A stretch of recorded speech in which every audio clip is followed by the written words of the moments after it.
Vitamins and minerals. Vitamins and minerals are the nutrients that are required by our body in small amounts but are essential for proper functioning of our body. Vitamins और minerals जो होते हैं वो ऐसे nutrient होते हैं जो कि हमारी बॉडी को कम अमाउंट में ज़रूरत होती है, पर वो हमारी बॉडी की प्रॉपर फंक्शनिंग के लिए मतलब अच्छे से फंक्शन करने के लिए बहुत बहुत इम्पोर्टेंट रोल प्ले करता है.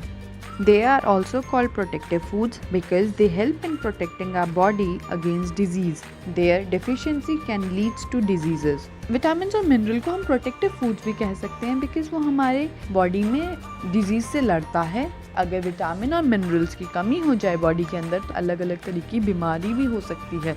Vitamins are different type and known by different names. Vitamins अलग अलग तरीके के होते हैं और अलग अलग नाम से पहचाने जाते हैं. Some of these are vitamin A, vitamin C, vitamin D, vitamin E and vitamin K. जैसे कि कुछ हैं विटामिन ए, सी, डी, ई और एक ग्रुप होता है जिसे हम बोलते हैं विटामिन बी कॉम्प्लेक्स.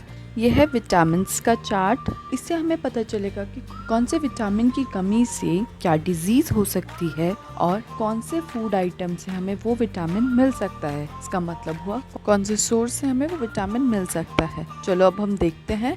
पहला है विटामिन ए. विटामिन ए की कमी से हो सकता है पुअर विजन. ये विटामिन ए मिलता है स्पिनच, वाटरमेलन और मैंगोज में. विटामिन बी वन की कमी से बॉडी में बेरी हो सकता है. और विटामिन बी1 मिलता है cereals like wheat, groundnuts, egg और मीट में. विटामिन बी2 की कमी से हो सकता है ग्लोसिस्टिस एंड बैड स्किन. और विटामिन बी2 मिलता है मिल्क से, एग से, ग्रीन लीफी वेजिटेबल से. विटामिन बी12 की कमी से होता है अनीमिया. और विटामिन बी12 हमें मिल सकता है नॉन वेज फूड्स और लो फैट मिल्क के थ्रू हमें विटामिन बी12 मिल सकता है. विटामिन सी की कमी से होता है स्कावी. रॉ मैंगोज, कीवी, ब्रोकली से विटामिन सी मिलता है. विटामिन डी की कमी से रिकेट्स होता है. और विटामिन डी मिलता है हमारी बॉडी को सीरियल से, ओटमील से, एग यॉक से और फिश लिवर ऑयल से. विटामिन ई की कमी से होता है मस्कुलर वीकनेस और डिफिकल्टीज इन वॉकिंग. और विटामिन ई मिलता है एवोकाडोज और आलमंड से. विटामिन के की कमी से हो सकता है एक्सेसिव ब्लीडिंग. और विटामिन के मिलता है कैबेज और बनाना में. यह है मिनरल्स का चार्ट जिससे हमें पता चलेगा कौन से मिनरल से कौन सी डेफिशिएंसी होती है और कौन से सोर्स से हमें वो मिनरल मिल सकता है. जैसे कि कैल्शियम की कमी से होता है ब्रिटल बोन और हमें सोर्स है कैल्शियम का मिल्क. आयरन की कमी से हो सकता है अनीमिया. अभी हमने और क्या पढ़ा था, अनीमिया किससे हो सकता है, विटामिन बी12 से भी हो सकता है. और ये प्रेजेंट होता है ग्रीन लीफी वेजिटेबल्स और पल्सेस में. आयोडीन की कमी से होता है गोल्टर और हमें आयोडीन मिलता है सॉल्ट से और फिश से. फॉस्फोरस की कमी से हो सकता है बैड टीथ और बोन्स. और फॉस्फोरस हमें मिलते हैं पल्सेस, सीरियल्स और मिल्क में. Roughage or dietary fibers. Roughage are mainly provided by plant product in our food. Whole grain, pulses, fresh fruits and vegetable are the main source of roughage. Roughages जो होते हैं वो हमें plant product से मिलते हैं जैसे कि सब्जियाँ, दालें, अनाज और fruits. These food items contain a lots of fiber in the form of cellulose. ये जो फूड आइटम्स होते हैं वो हमें सेल्यूलोज के फॉर्म में मिलते हैं जो कि बहुत ज़्यादा फाइबर कंटेन करते हैं. These dietary fibers or roughage cannot be digested and does not provide any nutrient to our body. Constitute an important part of our diet. जितने भी डाइटरी फाइबर और रफेज है वो हमारी बॉडी से डाइजेस्ट नहीं हो पाते, ना ही हमें न्यूट्रिएंट प्रोवाइड करते हैं, पर हमारी डाइट में बहुत इंपॉर्टेंट पार्ट प्ले करते हैं. It helps in easy bowel movement and reach to undigested food. Roughage और डाइटरी फाइबर जैसे कि अभी बताया कि ये डाइजेस्ट नहीं हो पाते हमारी बॉडी के लिए, पर ये बहुत ज़रूरी होती है क्योंकि ये हमारी बॉडी में जितना भी फूड है उसके मूवमेंट में बहुत हेल्प करते हैं, हमारे डाइजेस्टिव सिस्टम में बहुत हेल्प करते हैं. और जितना भी अनडाइजेस्टेड फूड है और सबको कैरी करके एज वेस्ट ये रिलीज कर देते हैं बॉडी से. Helps to prevent constipation. Roughages help करते हैं कॉन्स्टिपेशन से बचने के लिए और हमारी बॉडी के जितना भी डाइजेस्टिव मूवमेंट है उसको ईजिली वर्क करने में भी हेल्प करता है. Water makes up almost 70% of our body. Water is present in the cell of the body. हमारी 70% बॉडी जो है वाटर से बनी होती है और हमारी बॉडी के सेल्स में भी वाटर प्रेजेंट होता है. Water is needed for many vital functions of the body. Water बहुत ज़्यादा इम्पॉर्टेंट फंक्शन प्ले करता है बॉडी के अंदर, जैसे कि first, it helps our body to absorb nutrient from food. Water help करता है खाने से न्यूट्रिएंट अब्जॉर्ब करने में। Second point, it helps to transport nutrient throughout the body. Water help करता है न्यूट्रिएंट्स को सारी बॉडी पार्ट में ट्रांसपोर्ट करने के लिए।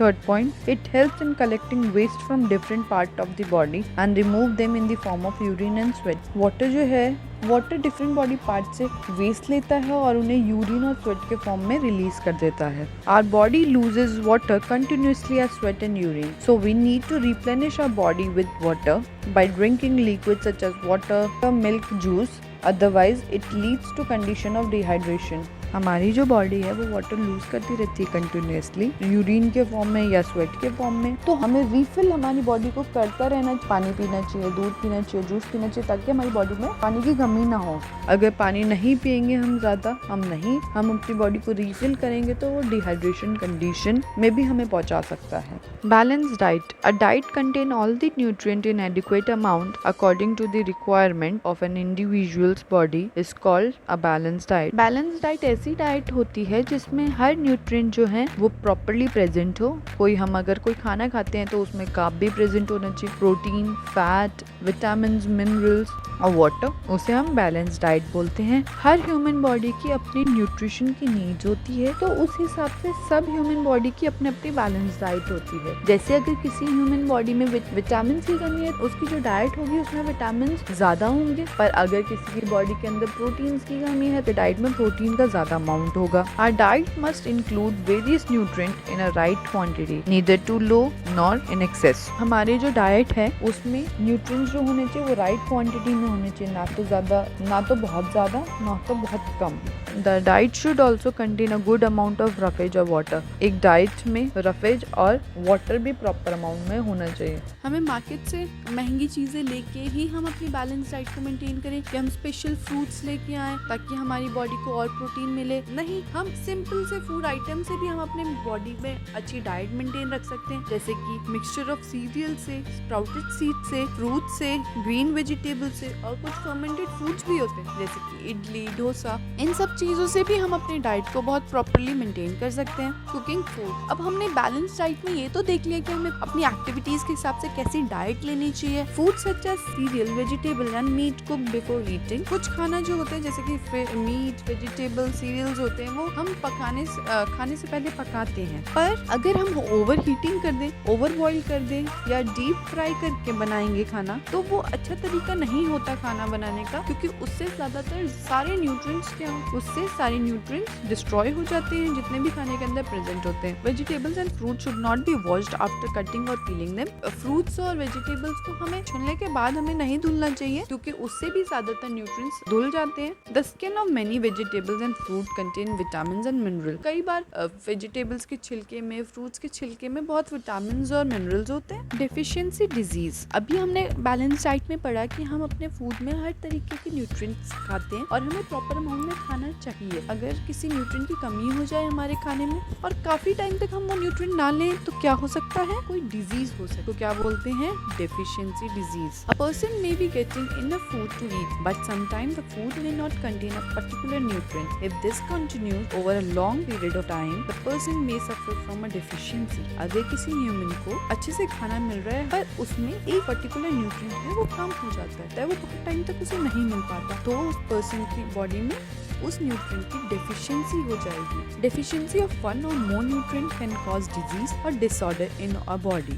अगर डेफिशिएंसी एक से ज्यादा न्यूट्रिएंट की हो तो वो disease that occur due to lack of nutrient over a long period are called deficiency disease. अगर कोई डिजीज किसी भी न्यूट्रिएंट की कमी से होता है तो हम उसे बोलते हैं deficiency disease. Deficiency disease are not transmitted to one person to another. Deficiency disease जो होते हैं वो कभी भी कम्युनिकेबल नहीं होते, वो एक ह्यूमन बॉडी से दूसरे ह्यूमन बॉडी में नहीं जाते। Deficiency of carbohydrates. Carbohydrates are the main source of energy. Lack of carbohydrate can cause serious health issues. Some disease caused by deficiency of carbohydrates are. Carbohydrates को हम बोलते हैं main source of energy. अगर carbohydrate की कमी हो जाए तो उससे बहुत सारे हेल्थ इश्यूज हो सकते हैं। उनमें से कुछ हैं lack of energy, tiredness and weakness. अब हमें जैसे पता है कि कार्बोहाइड्रेट से हमें सबसे ज्यादा एनर्जी मिलती है, तो अगर हम कार्बोहाइड्रेट कार्बोहाइड्रेट नहीं खाएंगे तो हम कमजोर हो सकते हैं, हम बहुत जल्दी थक सकते हैं, वीकनेस आ सकती है हमारी बॉडी में, एनर्जी बहुत कम हो जाएगी हमारी बॉडी में, लो बॉडी वेट, हमारे जो बॉडी का वजन है वो भी कम हो जाएगा, mental strain and physical strain. अगर हमारी बॉडी में एनर्जी नहीं होगी तो हम पढ़ाई नहीं कर पाएंगे, हमारे माइंड में बहुत ज्यादा प्रेशर रहेगा। फिजिकल स्ट्रेन, अगर हमारे में एनर्जी नहीं होगी तो हम पढ़ाई भी नहीं कर पाएंगे और ना खेल पाएंगे ढंग से।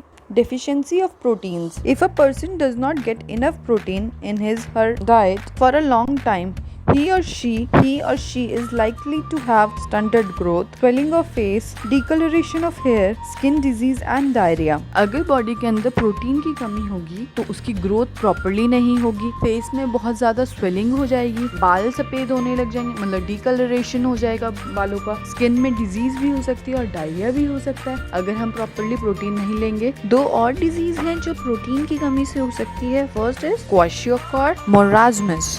Child suffering from kwashiorkor has following symptoms: large pot-like belly, stunted growth, swelling of limbs, skin disease, mental retardation and diarrhea. अगर कोई child kwashiorkor disease से सफर कर रहा है तो उसकी जो belly होगी वो pot-like structure में हो जाएगी, उसकी growth ज़्यादा नहीं हो पाएगी, limbs जो हैं swell हो जाएंगे, skin disease हो सकती है, mental retardation और diarrhea भी हो सकता है। Marasmus is a disease in children caused by deficiency of protein, carbohydrate and fat. Marasmus ऐसी डिजीज है जो कि किसी बच्चे को प्रोटीन, कार्बोहाइड्रेट और फैट की कमी से हो सकती है। A child become so thin that loses fold of skin can be seen all over the body. बच्चे को मुरास्मस डिजीज है, वो बच्चा बहुत ही थिन हो जाता है और उसकी बॉडी में स्किन जो है वो आपको इजीली स्किन फोल्ड्स दिखाई देंगे। डेफिशिएंसी ऑफ वाटर की कमी। Water is very essential for proper functioning of our body. Water जो है बहुत ही एसेंशियल रोल प्ले करता है हमारी बॉडी में। Excess loss of water from the body leads to condition called dehydration. अगर हमारी बॉडी से बहुत ज्यादा वाटर रिलीज हो रहा है तो उससे क्या हो सकता है, डिहाइड्रेशन हो सकता है। Dehydration cause lots of salt and leads to weakness in the body. इसके सिम्टम्स हैं dry mouth and lips, extreme thirst, dark urine, fatigue, deficiency of vitamin and mineral. अगर विटामिन और मिनरल की कमी हो जाए। फर्स्ट डिजीज जो है वो scurvy. This is caused by deficiency of vitamin C. ये विटामिन सी की कमी से होता है। इसके सिम्टम्स हैं swelling and bleeding of gums. Wound take longer time to heal. Gums है उसमें बहुत ज्यादा स्वेलिंग हो जाती है और ब्लीडिंग होती है और जो भी कोई चोट लग जाए तो रिकवर करने में बहुत ज्यादा टाइम लगता है। Prevented by food rich in vitamin C such as citrus fruit, oranges, grapes and lemons. Vitamin C scurvy बचने के लिए विटामिन सी बहुत ज्यादा खाना पड़ेगा, जैसे कि हो गए ऑरेंज, ग्रेप्स एंड लेमन्स। ये देखो आप देख पा रहे होंगे, ये जो नॉर्मल टीथ हैं देखो ऐसे होते हैं और अगर स्कावी हो जाए किसी ह्यूमन बॉडी को वो उसके टीथ ऐसे होते हैं। देखो यहाँ आप स्वेलिंग भी देख पा रहे होंगे यहाँ पे। Rickets. This is caused by deficiency of vitamin D. Vitamin D helps to absorb calcium and control the calcium deposition for formation of strong bones and teeth. Deficiency है रिकेट। ये विटामिन डी की कमी से होता है। Vitamin D जो होता है वो हेल्प करता है अब्सॉर्ब करने में कैल्शियम, हमारी बोन्स में बहुत ज्यादा कैल्शियम डिपॉजिट करता है ताकि हमारी जो बोन्स है वो स्ट्रॉन्ग हो जाए। और इसके सिम्टम्स क्या होते हैं, bones become soft, get bent and deformed,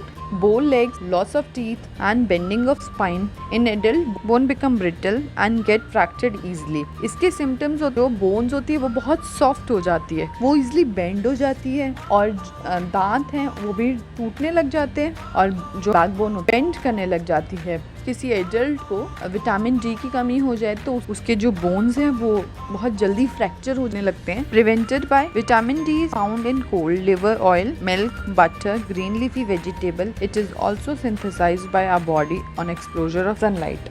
इससे हम कैसे बच सकते हैं, हम अपने जो बैलेंस डाइट है उसमें विटामिन डी को इंक्रीज करेंगे। विटामिन डी मिलता है हमें कॉड लिवर ऑयल से, मिल्क से, बटर से, ग्रीन लीफी वेजिटेबल से। और ये जो विटामिन डी है वो हमारी बॉडी खुद भी बनाती है। थोड़ी सी इन्फॉर्मेशन आप अपने माइंड में रखिएगा कि जो विटामिन डी होता है वो हमारी बॉडी खुद भी सिंथेसाइज करती है। जब हम धूप में बैठते हैं तो हमारी बॉडी विटामिन डी बनाती है। ये देखो आप यहाँ देख पा रहे होंगे, जो नॉर्मल बोन है वो देखो कैसे स्ट्रेट है, पर जो रिकेट्स बोन है वो कैसे मुड़ी हुई हैं। ये देखो क्या हो रहा है, बो लेग्स बन चुकी हैं। विटामिन और मिनरल की कमी से जो थर्ड डिजीज है वो है anaemia. This disease is caused by deficiency of iron in the diet. It is a disease in which there is deficiency of haemoglobin found in red blood cell of a body. Symptoms: person look pale, get tired, quickly and suffer from loss of appetite. Another type of anemia result from lack of vitamin B12, reduced formation of RBC cells in the body. Iron की कमी से anaemia होता है हमारी body में, और जो person anaemia से इफेक्टेड होगा में हीमोग्लोबिन की कमी होगी उसके ब्लड में। और इसके सिम्टम्स हैं, जिस पर्सन को अनेमिया होगा उसका जो बॉडी कलर होगा वो पेल दिखेगा, वो बहुत जल्दी थकेगा एक्टिविटीज करने में अपनी, और उसको भूख भी कम लगेगी। और टाइप का अनीमिया होता है जो कि विटामिन B12 से होता है, उसमें भी RBC का जो काउंट है वो बॉडी के अंदर कम हो जाता है। ये देखो, आप देख पा रहे होंगे जो नॉर्मल सेल है उसमें ऐसे हैं रेड ब्लड सेल दिखते हैं, देखो रेड कलर के हैं वो रेड ब्लड सेल हैं, ये व्हाइट कलर के व्हाइट ब्लड सेल है। को जिस ह्यूमन को अनीमिया होगा उसमें देखो कितने कम RBCs हैं, इस कंडीशन को हम बोलेंगे anaemia. Goitre caused by the deficiency of mineral iodine in the diet, thyroid gland situated in the neck region become swollen and there is reduced production of chemical called thyroxine in the body that control growth. Symptoms: a child suffering from goiter shows slow or retarded physical or mental growth. Prevented by consumption of iodized salt has helped to reduce the incidence of goiter. Goiter जो है वो mineral की deficiency होता है। कौन से mineral से? Iodine mineral की कमी से। हम ह्यूमंस की नेक में एक ग्लैंड सिचुएटेड होता है जिसे हम बोलते हैं थायराइड ग्लैंड, वो थायरक्सिन नाम का केमिकल प्रोड्यूस करता है, हमारी बॉडी की ग्रोथ को कंट्रोल करता है। अगर हमारी बॉडी में आयोडीन की कमी हो जाती है तो थायराइड ग्लैंड जो है वो थायरक्सिन को कम प्रोड्यूस करता है।